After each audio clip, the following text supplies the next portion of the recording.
Every year, a new Madden NFL game comes out, and every year the marginal improvements and new additions feel like just enough to keep the series moving forward. This year, however, things feel a bit different in Madden NFL 21. Despite the introduction of the surprisingly fun and unique The Yard mode, the list of persistent issues, neglected features, and new annoyances is growing quite long. So even though the underlying moment-to-moment football gameplay has continued to make progress with its fine-tuning refinements, just about everything else is underwhelming, including technical performance.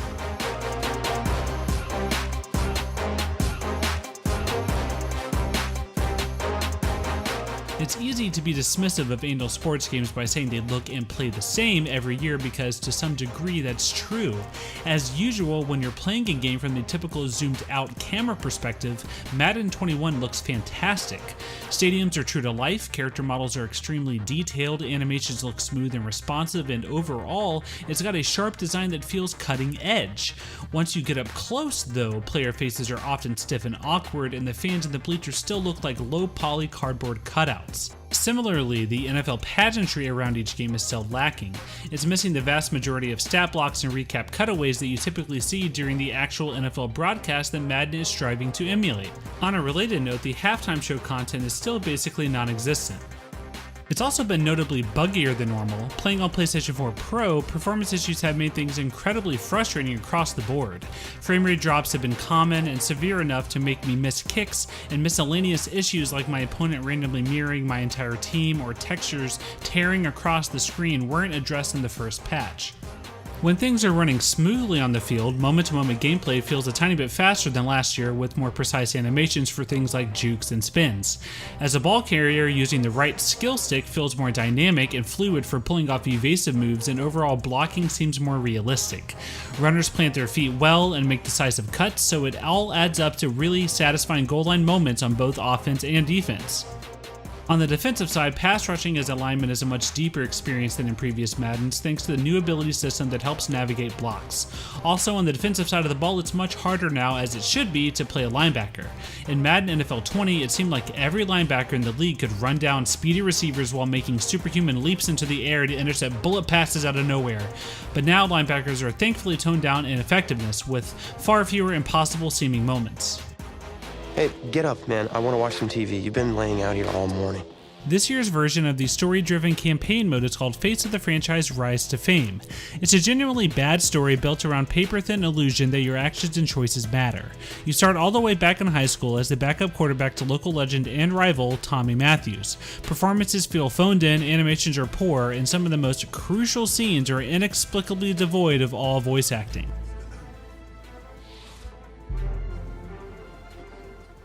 Playing NCAA games again, albeit briefly and fragmented, was a real treat, except that nothing matters. You can intentionally tank every game and not complete a single pass, yet still get drafted because off-screen you lit up the scoreboard.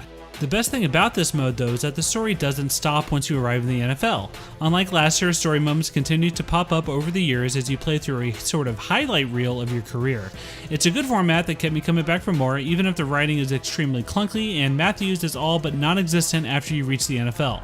I'm a huge fan of yours. Nah, man, I'm a fan of yours. The big new mode this year is called The Yard. It has proved to be a bright spot in Madden NFL 21. The 6v6 mode pits superstar caliber players against one another in a ludicrously silly but oddly captivating backyard game.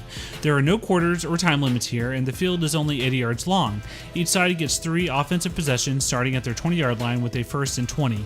You can hike the ball to any player on your team, and you can throw behind the line of scrimmage multiple times. With so many new and unexpected rules to learn, the yard is extremely jarring at first, but it did grow on me. I also like the jumbled up look in all the players' clothing. It's new and different, and there's some good novelty in that. Much of the gains the yard makes in ingenuity, though, it gives up in its lack of depth. There isn't a franchise structure or league format to go through, other than a handful of stadiums with unique rule sets. I enjoyed the yard for what it is, a nifty distraction from the real core of Madden, but it doesn't have enough meat to satisfy on its own.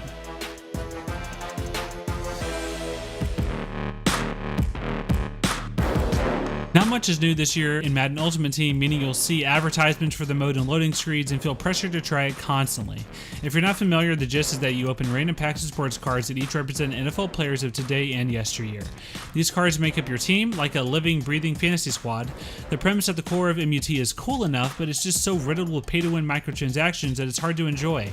Without paying, it's a slow, tedious grind that will all be erased when Madden NFL 22 comes out. The only really significant change to MUT this year is a change to how abilities are capped, which allows you to be more flexible with balancing your team. And, of course, franchise mode is once again relegated to background status and completely neglected. Other than expanded wildcard rounds to match actual NFL rules, new X-Factor abilities that were added this year, and more authentic rookie contracts, it's quite literally identical to last year, all the way down to the menu layout. And that means it's almost identical to Madden NFL 19 as well, because there were no significant changes last year either. It's a shameful lack of attention for what is historically one of Madden's most played modes. Madden NFL 21 is a great example of why competition breeding innovation is a good thing. Without a comparable NFL game to go up against, EA has allowed its marquee sports franchise to fall behind other sports games in almost every significant way. There is no excuse for Madden stagnation, or its focus on the shamelessly pay-to-win Ultimate Team mode. Even though I appreciate the tweaks to the core gameplay and the chaotic novelty of the yard, that is not enough to make me want to sing Madden NFL 21's praises. For more on Madden NFL 21, check out some gameplay from the Yard mode. And for everything else, stay tuned to IGN.